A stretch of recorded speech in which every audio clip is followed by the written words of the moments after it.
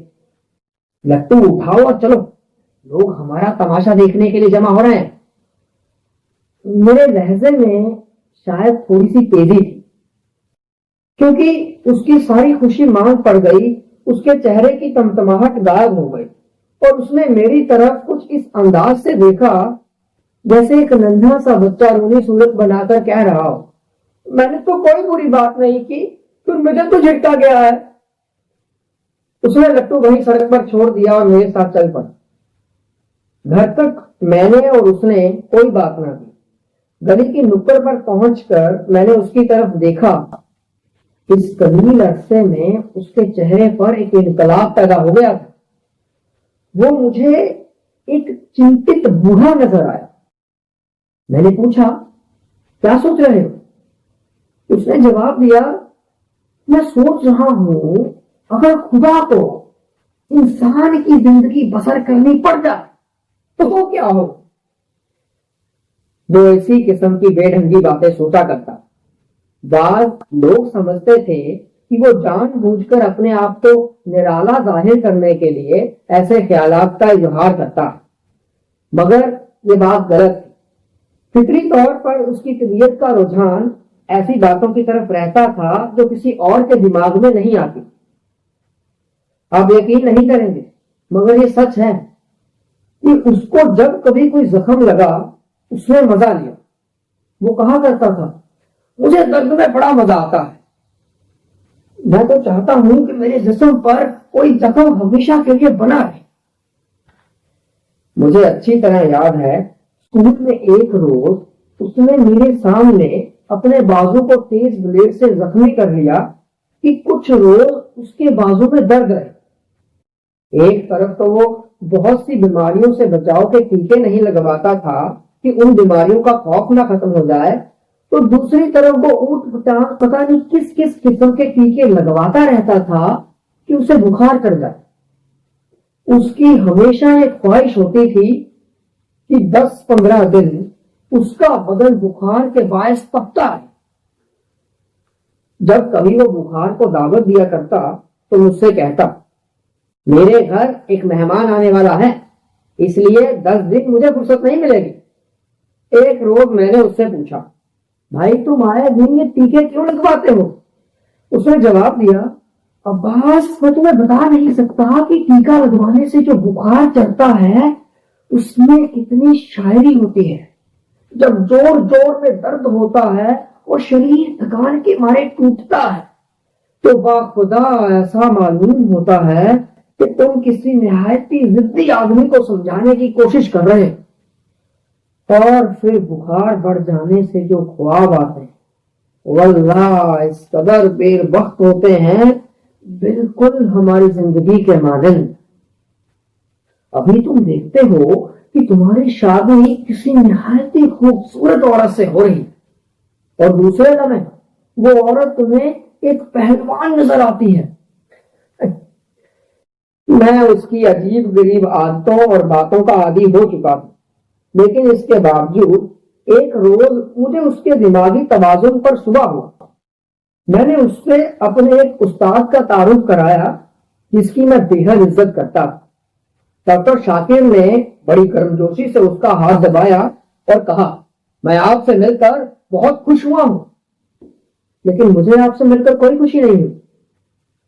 اس کا جواب تھا میں بے حد شرمندہ ہوا. آپ قیاس فرمائیے اس وقت میری حالت کیا ہوئی ہوگی. میں شرم کے مارے اپنے استاد کے سامنے گڑا جا رہا اور وہ بڑے اطمینان سے سگریٹ کے کش لگاتا ہوا ہال سے باہر جا رہا. ڈاکٹر شاکر نے اس کی حرکت کو برا سمجھا اور مجھ سے بڑے تیز لہجے میں کہا معلوم ہوتا ہے تمہارے دوست کا دماغ ٹھکانے نہیں. میں نے اس کی طرف سے معافی طلب کی اور معاملہ رفع دفع کیا. میں واقعی بے حد شرمندہ تھا کہ ڈاکٹر شاکر کو میری وجہ سے ایسا سخت فکرہ سننا پڑا. شام کو میں اس کی طرف گیا اس ارادے کے ساتھ کہ اس سے اچھی طرح پوچھ تاچھ کروں گا اور اپنے دل کی بھڑاس نکالوں. وہ مجھے لائبریری کے باہر مل گیا. میں نے چھوٹتے ہی کہا تم نے آج ڈاکٹر شاکر کی بہت بے عزتی کی ہے. معلوم ہوتا ہے تم نے مجلسی عذاب کو خیر بات کہہ دیا ہے. وہ مسکرایا ارے چھوڑو یار اس قصے کو، آؤ کوئی اور کام کی بات کریں. میں اس پر برس وہ خاموشی سے میری تمام سخت باتیں سنتا رہا. پھر اس نے کہا اگر مجھ سے مل کر کسی آدمی کو خوشی ہوتی ہے تو ضروری نہیں کہ مجھے بھی اس سے مل کر خوشی حاصل ہو. اور پھر پہلی ملاقات میں صرف ہاتھ ملانے میں نے ان کے دل میں خوشی حاصل کر دی ہو کہ میری سمجھ میں تو آتا نہیں. تمہارے ڈاکٹر صاحب اس دن 20-25 آدمیوں سے ملے ہوں گے اور سب سے انہوں نے یہی کہا میں آپ سے مل کر بہت خوش ہوا ہوں. کیا یہ ممکن ہے کہ ہر آدمی ایک ہی قسم کے جذبات پیدا کرے؟ تم اس سے فضول باتیں نہ کرو، آؤ چلیں. میں ایک وشیبوت آدمی کی طرح اس کے ساتھ ہو لیا اور لائبریری کے اندر جا کر اپنا غصہ بھول گیا. میں سوچنے لگا کہ اس نے جو کچھ کہا تھا صحیح ہے. فوراً ہی میرے دل میں ایک حسد سا پیدا ہوا کہ اس آدمی میں اتنی قوت کیوں ہے کہ وہ اپنے خیالات کا اظہار بے دھڑک کر دیتا ہے. پچھلے دنوں میرے ایک افسر کی دادی مر گئی تھی. مجھے اس کے سامنے مجبوراً غم کی کیفیت طاری کرنی پڑی تھی اور اپنی مرضی کے خلاف 10-15 منٹ تک افسوس ظاہر کرنا پڑا. اس کی دادی سے مجھے کوئی دلچسپی نہ تھی اور نہ ہی اس کی موت نے میرے دل پر کوئی اثر کیا، لیکن اس کے باوجود مجھے نقلی جذبات تیار کرنے پڑے تھے۔ اس کا صاف مطلب تھا کہ میرا کریکٹر بہت کمزور ہے۔ اسی خیال نے میرے دل میں جلن کی ایک چنگاری پیدا کر دی اور میں اپنے حلق میں ناقابل برداشت تلخی محسوس کرنے لگا۔ یہ کیفیت ایک وقتی اور ہنگامی جذبہ تھا جو ہوا کے تیز جھونکے کے مانند آیا اور گزر گیا۔ میں بعد میں خود سے شرمندہ بھی ہوا۔ مجھے اس سے بے حد محبت، لیکن میری اس محبت میں غیر ارادی طور پر کبھی کبھی نفرت کی جھلک بھی نظر آتی تھی۔ ایک روز میں نے اس کی صاف گواہی سے متاثر ہو کر کہا، یہ کیا بات ہے کہ بعض اوقات میں تم سے نفرت کرنے لگتا ہوں؟ اس نے جواب دیا، تمہارا دل جو میری محبت سے بھرا ہوا ہے ایک ہی چیز کو بار بار دیکھ کر کبھی کبھی تنگ آ جاتا ہے اور کسی دوسری شے کی خواہش کرنے لگتا ہے، اور پھر اگر تم مجھ سے کبھی کبھی نفرت نہیں کرو گے تو ہمیشہ محبت کیسے کرو گے؟ انسان عجیب قسم کی الجھنوں کا مجموعہ ہے۔ میں اور وہ اپنے وطن سے بہت دور تھے، ایک ایسے بڑے شہر میں جہاں زندگی تاریخ قبر سی معلوم ہوتی ہے، مگر اسے کبھی ان گلیوں کی یاد نہ ستاتی تھی جہاں اس نے اپنا بچپن اور اپنا شروع کا زمانہ گزارا۔ ایسا معلوم ہوتا تھا کہ کسی بڑے شہر میں وہ پیدا ہوا ہے۔ میرے چہرے سے ہر آدمی یہ معلوم کر لیتا کہ میں غریب الوطن ہوں، مگر وہ ان جذباتوں سے اکثر عاری تھا۔ وہ کہا کرتا تھا، وطن کی یاد بہت بڑی کمزوری ہے، خود کو ایک جگہ سے چپکا دینا ایسا ہے جیسے ایک آزاد سانڈ کو کھوٹے سے باندھ دیا جائے۔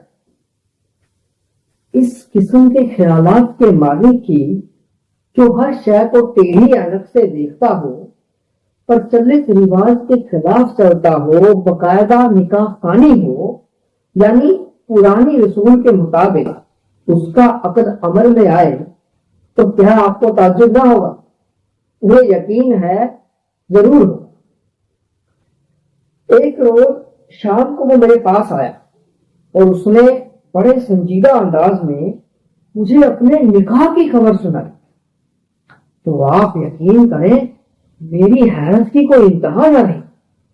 میری حیرت کا باعث یہ وجہ نہ تھی کہ وہ شادی کر رہا، نہیں، مجھے تعجب اس بات پر ہوا تھا کہ اس نے لڑکی دیکھے بغیر پرانے خطوط کے مطابق نکاح کی رسم میں شامل ہونا قبول کیسے کر لیا۔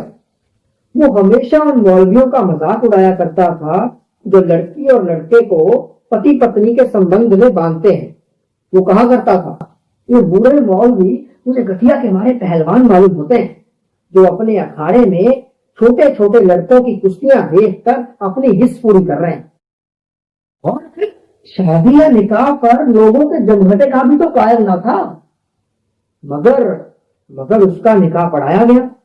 میری آنکھوں کے سامنے اس مولوی نے جس سے اس کو سخت چڑ تھی، جس کو وہ پورا پوتا کہا کرتا تھا، اس کا نکاح پڑا اور چوارے بانٹے گئے۔ میں ساری کاروائی یوں دیکھ رہا تھا گوا سوتا کوئی سپنا دیکھ رہا۔ نکاح ہو گیا، دوسرے لفظوں میں انہونی بات ہو گئی، اور جو تعجب مجھے پہلے ہوا تھا بعد میں بھی برقرار رہا، مگر میں نے اس کے متعلق اس سے ذکر نہ کیا اس خیال سے کہ شاید اسے ناگوارا گزرے۔ لیکن میں دل میں اس بات پر خوش تھا کہ آخر کار اسے اس دائرے میں لوٹنا ہی پڑا جس میں اور سب زندگی بسر کر رہے ہیں۔ نکاح کر کے وہ اپنے اصولوں کے ٹیڑھے مینار سے بہت بری طرح پھسلا تھا اور اس گڈھے میں سر کے بلان گرا تھا جس کو وہ بے حد غلیظ کہا کرتا تھا۔ ایک روز میں نے سوچا تو میرے جی میں آئی کہ اس قد رفتار کے پاس جاؤں اور اتنا ہنسوں کہ میرے پیٹ میں بل پڑ جائے۔ جس روز میرے دل میں یہ خواہش پیدا ہوئی اسی روز دوپہر وہ میرے پاس آیا۔ نکاح ہوئے 3 مہینے گزر چکے تھے اور اس دوران وہ ہمیشہ اداس اداس سا رہا تھا. اس دن اس کا چہرہ چمک رہا اور اس کی ناک جو چند روز پہلے بھدی میان کے اندر چھپی تلوار کا نقشہ پیش کرتی تھی نمایاں طور پر نظر آ رہی. تو میرے کمرے کے اندر داخل ہوا اور سگریٹ سوزا کر میرے پاس بیٹھ گیا. اس کے ہونٹ کے آخری کونے کپکپا رہے تھے. صاف ظاہر تھا کہ وہ بہت اہم بات سنانے والا ہے.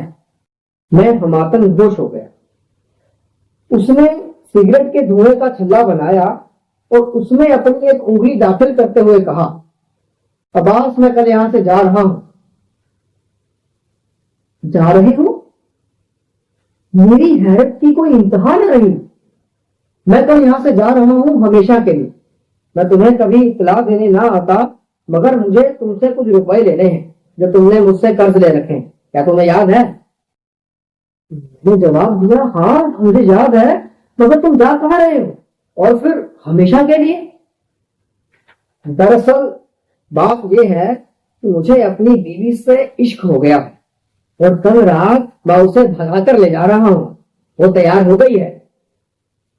اس کی بات سن کر مجھے اس قدر حیرت ہوئی کہ میں بیوقوفوں کے مانند ہنسنے لگا اور دیر تک ہنستا رہا. وہ اپنی منقوہہ بیوی کو, جسے وہ جب چاہتا انگلی پکڑ کر اپنے ساتھ کہیں بھی لے جا سکتا تھا, اغوا کر کے لے جا رہا تھا, بھگا کر لے جا رہا تھا. جیسے میں کیا کہوں کہ اس وقت میں نے کیا سوچا. میں کچھ سوچنے کے قابل ہی نہ تھا اور بس ہنس رہا تھا. مجھے ہنستا دیکھ کر اس نے ملامت بھری نظروں سے میری طرف دیکھا. میں نے جو کہا ہے سچ ہے. کل رات وہ اپنے مکان کے ساتھ والے باغ میں میرا انتظار کرے گی. مجھے سفر کے لیے کچھ روپے فراہم کرنا ہے. تمہیں کیا معلوم میں نے کن کن مشکلوں کے بعد رسائی حاصل کر کے اس کو اس بات پر آمادہ کیا ہے. میں نے پھر ہنسنا چاہا مگر اس کو غائب درجہ سنجیدہ اور متین دیکھ کر میری ہنسی دب گئی اور مجھے قطعی طور پر یقین ہو گیا کہ وہ واقعی اپنی منقوہہ بیوی کو بھگا کر لے جا رہا. کہاں یہ مجھے معلوم نہ ہو سکا. میں زیادہ تفصیل میں نہ گیا اور اس کو وہ روپے ادا کر دیے جو میں نے عرصہ ہوا اس سے قرض لیے تھے اور یہ سمجھ کر نہ لوٹائے تھے کہ وہ واپس نہ لے گا. مگر اس نے خاموشی سے نوٹ گن کر اپنی جیب میں رکھ لی. وہ بغیر ہاتھ ملائے رخصت ہونے ہی والا تھا کہ میں نے آگے بڑھ کر اس سے کہا, تم جا رہے ہو لیکن یار مجھے بھلا نہ دینا. میری آنکھوں میں آنسو آ گئے. اس کی آنکھیں بالکل خشک تھی. میں کوشش کروں گا یہ کہہ کر وہ چلا گیا. میں جہاں کھڑا تھا بہت دیر تک وہیں بت بنا تھا. ادھر جب دوسرے دن اس کے سسرال والوں کو پتا چلا کہ ان کی لڑکی رات ہی رات میں غائب ہو گئی ہے تو ان کے یہاں تو شور شرابہ ہو گیا. ایک ہفتے تک انہوں نے اس کو ادھر ادھر تلاش کیا اور کسی کو اس واقعے کی خبر تک نہ ہونے دی. مگر بعد میں لڑکی کے بھائی کو میرے پاس آنا پڑا اور مجھے ہمراز بنا کر ساری رام کہانی سنانی پڑی.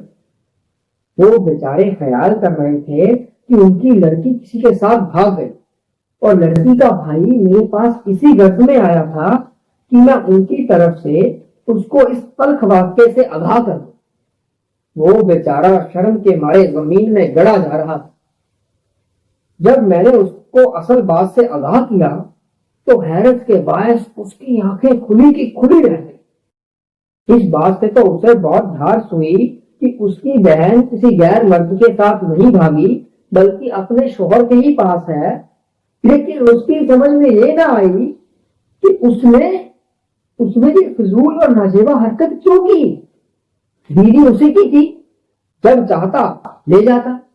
اس حرکت سے تو معلوم ہوتا ہے جیسے وہ کوئی مثال پیش نہ کر سکا. میں بھی اسے کوئی اطمینان دے جواب نہ دے سکا. کل صبح کی ڈاک سے مجھے اس کا خط ملا تو میں نے کانپتے ہوئے ہاتھوں سے کھولا. لفافے میں بس ایک کوڑا کاغذ تھا جس پر ایک ٹیڑھی لکیر بنی ہوئی تھی.